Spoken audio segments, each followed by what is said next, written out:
잘 쉬었습니까? 자, 아까에 이어서 그러면 이번에는 이제 경영자와 이제 컨설턴트에 대해서 이제 얘기를 하기로 했습니다.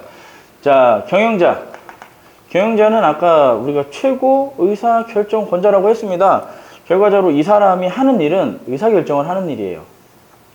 그리고 그로 인해서 발생된 어떤 뭐 일에 대해서 전체적인 책임을 집니다. 최고 의사 결정권자니까. 자, 이분들이 하는 거는 자, 경영행정 일련의 과정을 반복 수행하는 경제활동 주체자이며 동시에 그 결과에 책임을 지는 조직의 수장이다.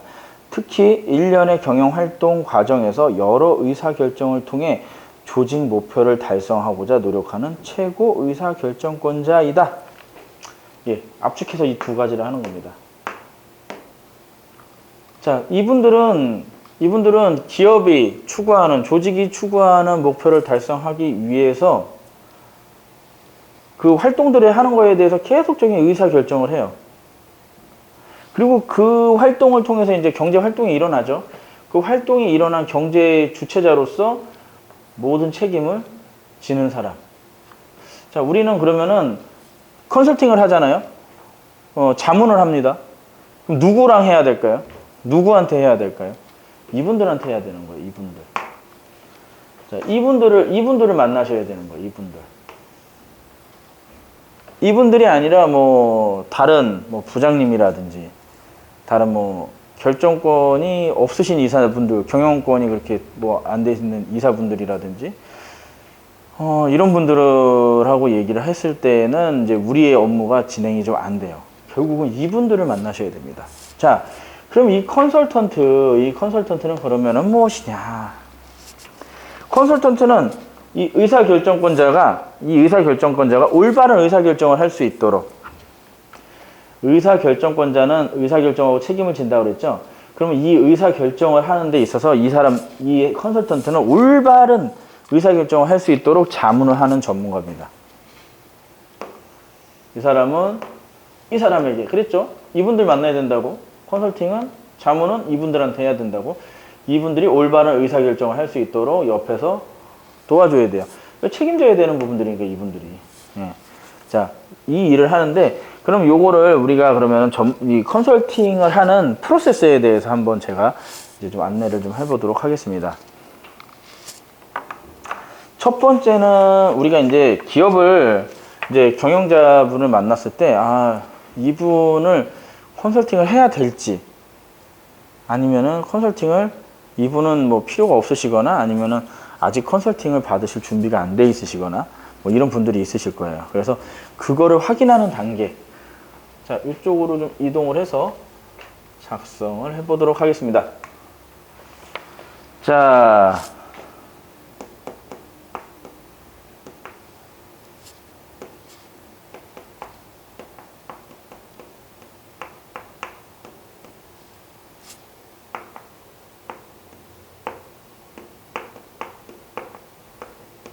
이거는 우리 그 첫 시간 OT에서 얘기했던 그 업무 프로세스하고는 좀 다른 거예요. 그거는 이제 어떻게 보면 영업에 대한 부분들이고, 이거는 우리 업무, 지금 컨설팅을 하는 컨설턴트가 해야 되는 거를 얘기하는 거기 때문에 다소 다릅니다.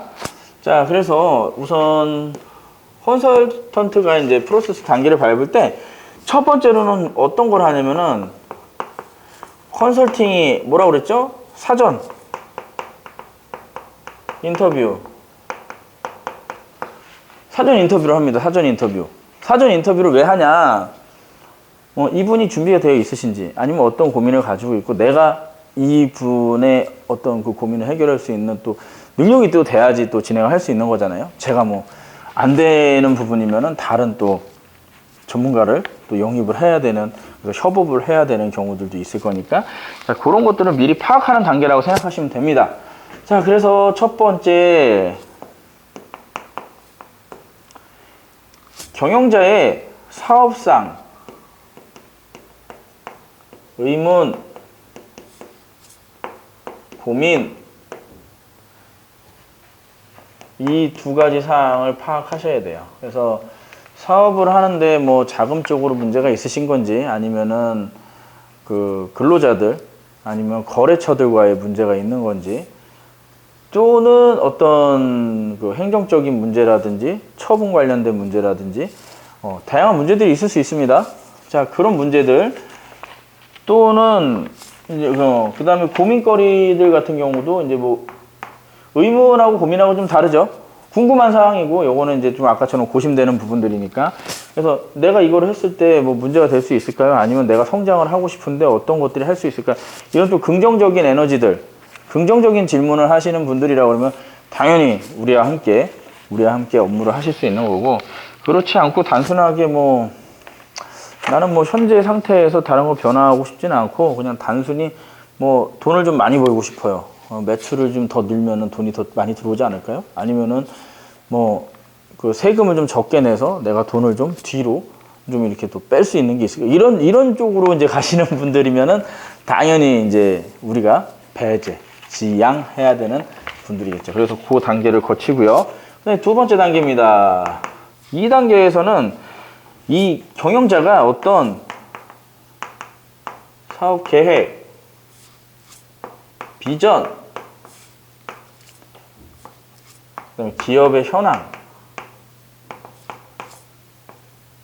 그다음에 문제에 대한 인식, 여부,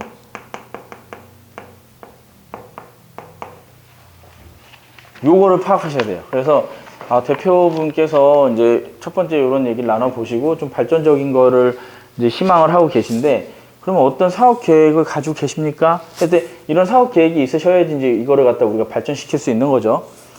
전혀 없는데 우리가 막 새롭게 막 사업 계획을 만들어서 하라 막 이렇게 할 수는 그런 건 말이 안 되고, 저희는 항상 강조하지만 전문가로서 자문을 하는 겁니다. 그리고 보완을 하고, 그리고 좀 추가적으로 첨부가 될 수 있는 부분들에 대해서 하는 거지, 처음부터 끝까지 사업을 끌고 가는 거는 최고 결정권자가 하셔야 되는 거예요.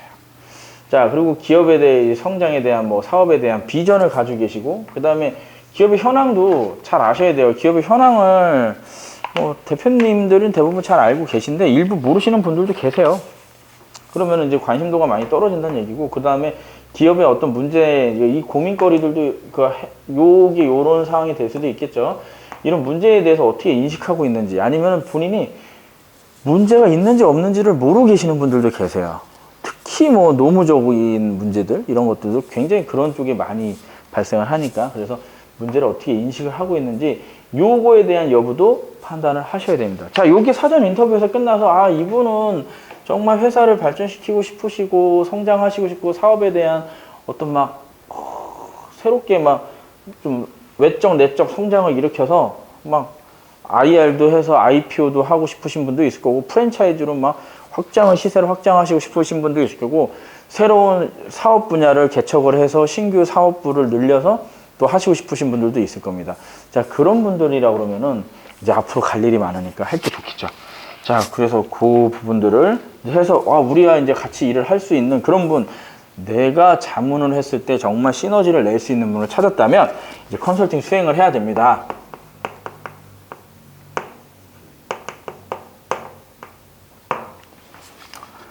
첫 번째, 목표를 설정해야 됩니다. 첫 번째는 목표를 설정하셔야 돼요. 그래서 최고 경영자와 그럼 우리 회사가 추구하는 목표, 뭐 당연히 그건 이윤 창출이겠죠. 이윤 창출이지만 그거는 목표가 이제 이렇게 위에 있다면 이제 이 위에까지 가기 위한 단계가 있겠죠.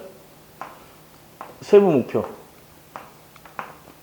목표를 하향식으로 이제 짜서 그러니까 단계별, 시기별 이제 목표를 설정하는 작업을 좀 해야 돼요.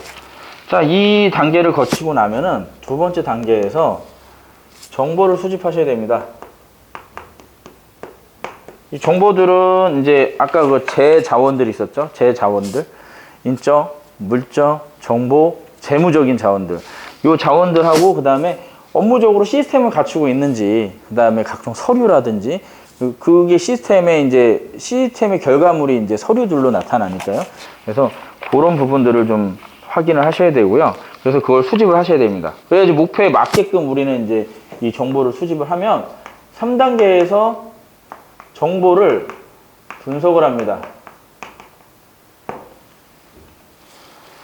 정보를 분석을 합니다. 정보 분석은 이제 법률적인 검토를 할 수 있고요. 그 다음에 이제 행정적으로나 경제적인 측면에서 그 각종 기법들을 통해서도 할 수 있습니다. 그래서 정보를 최대한 잘 분석을 해야지 4단계에서 우리는 전략을 수립합니다.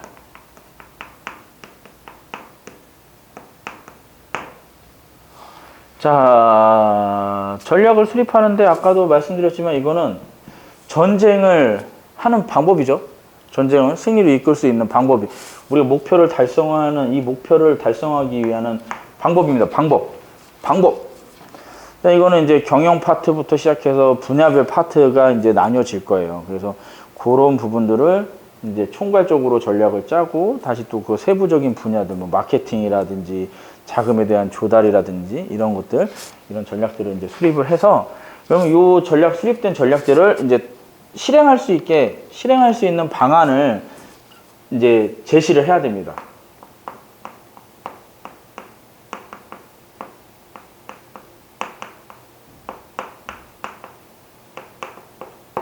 자, 이때 실행할 때 이 방안 제시는 안건, 우리가 어떤 안건들을 가지고 처리 기간은 얼마나 가질 것이며 해결 정도는 어느 정도까지 할 것이다. 뭐 100% 다 할 수는 없는 거고, 그 다음에 그 일부만 달성을 해도 되는 경우들이 있어요. 그래서 그리고 기간이라는 게 당장 순식간에 할 수 있는 것도 있지만 시간이 오래 걸리는 이제 좀 장차적 계획도 있고요. 지금 당장 해야 되는 당면 과제도 있을 것이고요. 그 다음에 이제 업무의 범위도 필요합니다. 우리가 다 한다고 하면은 이제 굉장히 힘들 수 있어요. 그러면 뭐 비용이라든지, 그러니까 그분들한테 우리도 비용을 받아야 되고, 또 업무의 양이 또 상당하게 늘어나면 또 내가 이제 다 처리할 수 있는 능력이 되면 상관없지만 또 그게 안 됐을 경우에는 이제 문제가 발생할 수 있기 때문에, 그래서 업무의 범위, 안건, 그다음에 처리 기간 이런 것들에 대한 협의를 이렇게 하셔야 되고, 특히 방안을 제시했다 하더라도 이게 그냥 편하게 얘기해서 우리 대표님들이 딱 마음에 들진 않아요. 왜냐면 우리랑 이제 얘기를 하지만 이때도 이제 숨기고 감추고 얘기 안 하신 것도 있을 것이고, 그 다음에 이거를 진행하자고 했지만 생각해보니까 그래도 난 저렇게 했으면 좋겠어 하는 뭐 본인만의 또 이제 계획이라든지 꼭 하고 싶은 것들이 있어요. 그러니까 남이 봐서 뭐 아니라고 해도 본인이 하고 싶은 것들이 있잖아요. 그래서 이거는 방안을 제시는 하지만 결과적으로 뭐를 해야 되냐? 협의를 통해서 보완을 하고 보완 과정을 거쳐야 돼요. 그래서 최종 결정을 해야 됩니다. 자, 이게 되고 나면은 이제 6단계에서 실행을 합니다. 실행을 하면 이제 두 가지죠. 우리가 해야 될, 그러니까 전문가가 해야 할 일, 그 다음에 경영자가 해야 할 일, 이 부분을 명확하게 인지시켜 주셔야 돼요. 그렇지 않으면은 잘못하면 용역을 하실 수 있어요. 잘못하면 그냥 용역으로 전락할 수가 있습니다. 그래서 이 부분에 대해서 명확하게 우리는 자문을 하는 거고, 거기에 맞는 전략을 수립하고, 그를 통해서 본인이 의사결정을 하고 실행을 하는 데 있어서 관리 감독하고 상담하고 안내하는 그런 역할을 하는 사람이다. 그리고 거기에 다른 업무들에 좀 필요한 전문가들이 있다라고 하면은 내가 그들을 핸들링해서 이 일을 할 수 있도록 우리가 목표 달성을 하는 게 제일 중요한 거니까요. 할 수 있도록 하는 사람이다라는 것을 명확히 인지시켜 주셔야 돼요. 그렇지 않으면은 그냥 단순히 뭐 이거 해주세요, 저거 해주세요, 나중에는 그냥 그런 업무만 하게 되는 경우가 생깁니다. 그래서 이 부분 주의하셔야 되고 중요합니다. 다음에 이제 7단계. 모니터링, 관리죠, 관리. 이때는 이제 어쨌든 업무 이제 이 일을 수행하다 보면 이제 그 외부적인 환경 요소라든지 또는 이제 그 내부적으로도 그 기업이 또 변화가 일어날 수 있어요. 그래서 우리가 처음에 계획했던 것대로 다 되는 건 아니니까 계획은 어떻게 보면 좀 계획일 뿐이죠. 그래서 이제 계획을 아무리 완벽하게 세워도 조정하고 보완하고 변경하는 거는 당연하니까 그 업무를 수행하시면 돼요. 그렇지만 우리가 계획한 대로 잘 가는지, 그리고 계획하는 데 가는 데에서 걸림돌이 되는 거나 아니면은 우회해야 되거나 아니면은 그러니까 우회 변경을 하거나 아니면은 그거를 극복하는 이런 과정들을 우리는 모니터링이라고 합니다. 예를 들자면은 이제 뭐 행정 처분에 대한 대응도 있을 거고요. 예방 활동도 있을 거고요. 그다음에 수행 관리, 그다음에 조정 보완 이런 것들을 할 수 있습니다. 자, 마지막으로 8단계. 8단계에서는 이제 사건, 사고, 처리, 뭐 요 사건, 사고, 처리라고 했는데 결과적으로 뭐 행정 처분의 구제 뭐 이런 것들이 이제 여기에 해당된다고 보시면 될 것 같습니다. 자, 지금까지 우리가 이제 경영 행정 컨설팅에 대해서 경영도 알아봤고 행정도 알아봤고 이제 컨설팅도 알아봤고 그다음에 경영자, 그다음에 그 컨설턴트, 그리고서는 이제 그 어떤 프로세스로 일을 하는지까지 알아봤어요. 근데 이제 아까도 우리는 기업 경영, 그러니까 기업이 경영 행정 시스템을 갖춰야 된다고 했는데 그 시스템에 대해서 조금 한번 이 장의 마지막으로 좀 짚고 넘어가도록 하겠습니다. 자, 우선 경영 행정 시스템. 기본적으로 제 자원, 인적, 물적, 정보, 재무 투입합니다. 인풋이라고 그러죠. 투입합니다. 자, 이걸 투입을 해서 변형 과정을 거칩니다.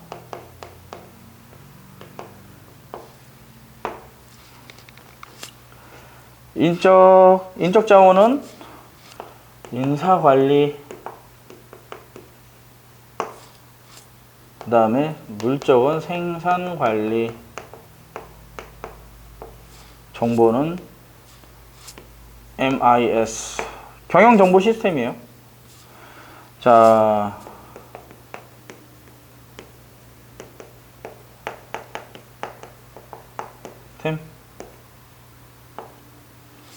자, 그 다음에 재무는 재무관리. 자, 요 행동들은 아까 우리가 얘기했던 계획을 세우고요, 조직화하고요, 지휘하고 통제하는 과정을 거칩니다. 이 과정을 거쳐서 이 자원을 투입을 해서 변형 과정, 이렇게 변형 과정을 일으키는데 그게 계획하고 조직화하고 지휘 통제를 하는 과정을 이제 반복하는 거죠. 했을 때 어떤 결과물,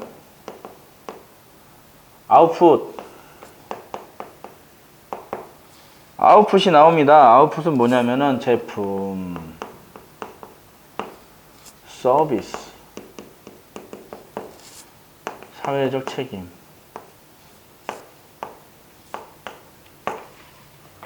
이런 것들이 있어요. 요거는 뭐 지금 현재는 아직 초기 단계이긴 하지만 자꾸 기업이 사회적 책임에 대해서 이제 앞으로는 좀 더 도덕성이나 이런 부분들이 요구되는 것들이 높아지고 있기 때문에 이제 향후에는 이제 이게 더 이제 어떤 제도적 마련이라든지 기업가 마인드에서 조금 더 부각이 돼야 될 겁니다. 지금도 계속적으로 기업이 그러니까 환원하거나 사회적 기업들이 많아지고 있는 거죠.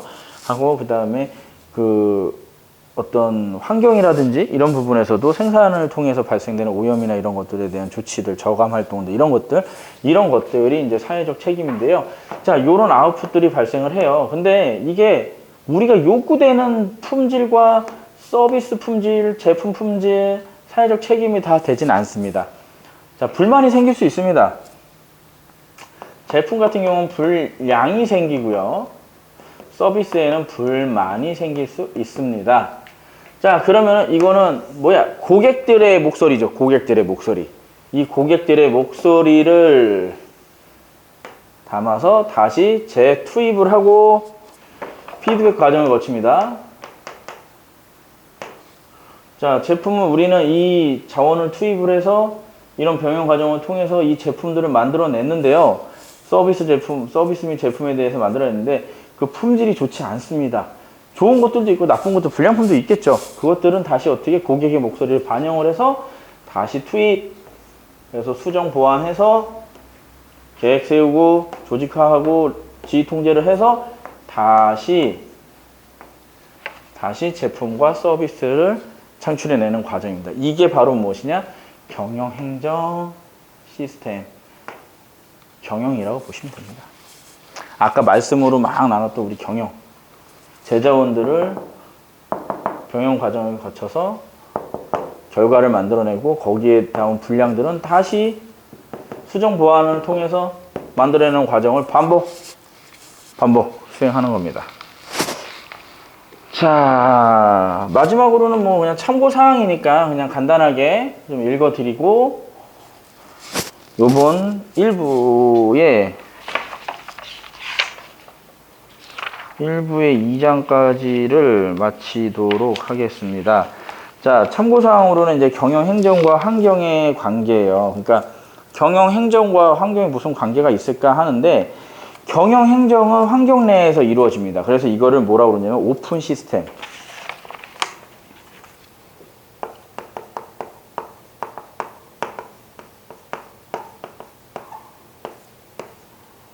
이런 환경 내에서 이루어지는 거예요. 그래서 이를 이런 걸 오픈 시스템, 통합적 관리 기술이 필요하다. 그래서 오픈 시스템, 통합적 관리 기술이 필요하다 라고 얘기를 합니다. 자, 이게 무슨 얘기냐면은 환경이 바뀌면 이제 환경에 영향을 받아요. 얘의 영향을 받아서 얘가 흔들린다는 거죠. 그래서 환경을 잘 분석하고 대응을 해야 돼요. 그래서 이거에 대한 예를 들자면, 뭐 앞에 부분은 조금 잊어버리셔도 되고 요런 것만 좀 기억하시면 될 것 같아요. 예를 들어서 소비자가 있고요. 대리점이 있고요. 정부, 공공기관, 협력업체,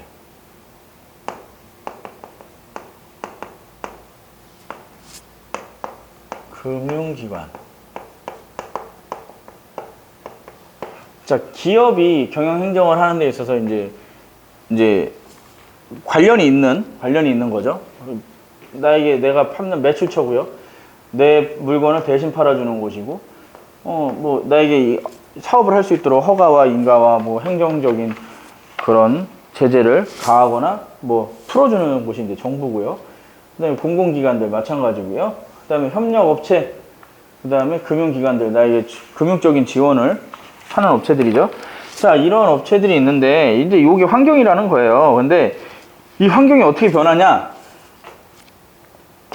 1번 정부의 정책이 변합니다.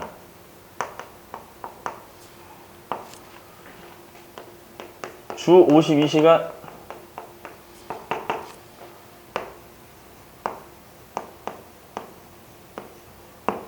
매년 최저임금은 오르죠. 뭐 작년에는 그러니까 올해는 조금 올랐지만 이제 작년, 재작년에 굉장히 많이 올라가지고 계속 뜨거운 감자였었고요. 그 다음에 근로시간에 대해서 52시간, 그러니까 일하고 생활하고에 좀 밸런스를 맞춰서 살아라 하는 개념에서 이제 주 52시간, 뭐 이것도 강제적으로 좀 진행을 한 건데 결과적으로 정부의 정책이 변화가 됐습니다. 그렇게 되면은 이 노동시장의 변화가 일어나고 그 노동시장의 변화는 결국 경영에 영향을 미칩니다. 두 번째로는요, 우리 협력업체가 부도가 나요. 또는 노사 분규가 일어납니다. 그러면은 뭐 부품이나 아니면은 뭐 용역 이런 부분들을 제공받았는데 이 협력업체로부터 이 부품이나 이런 용역들 뭐 특히 이제 뭐 그냥 우리 쉽게 부품을 제공받고 있는데 부도가 나거나 분규가 되면 이 회사 협력업체가 없어졌잖아요. 그럼 결국은 이걸 못 받는 거죠, 제공을. 그럼 원활하게 내가 제품 생산을 못하고 그 퀄리티를 못 맞출 수 있는 거죠. 자, 그럼 경영에 또 영향을 미친다는 거. 경영행정에 이제 또 영향을 미친다는 거죠. 또 세 번째로, 이제 우리 이제 금융기관들. 이 금융기관들이 금리를 높입니다. 문제가 있겠죠. 근데 또 뭐 금리를 낮출 수도 있어요. 자, 여기에 따라서 금융 환경이 바뀜으로 인해서 이 경영 활동은 또 영향을 받습니다. 자, 그래서 경영 행정은 결과적으로는 이런 환경적 요소들의 변화에 의해서 영향을 받는다. 요게 주된 골자고, 예를 들어서 이런 것들을 말씀을 드렸습니다.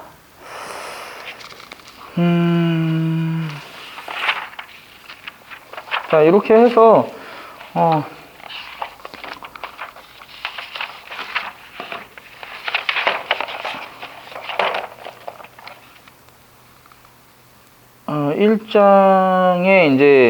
일장에서 우리가 이제 경영, 행정, 컨설팅이라는 거니까 경영, 행정, 컨설팅, 그다음에 경영자, 그다음에 컨설턴트 이제 요 부분에 대해서 좀 이해를 하는 시간을 가졌고요.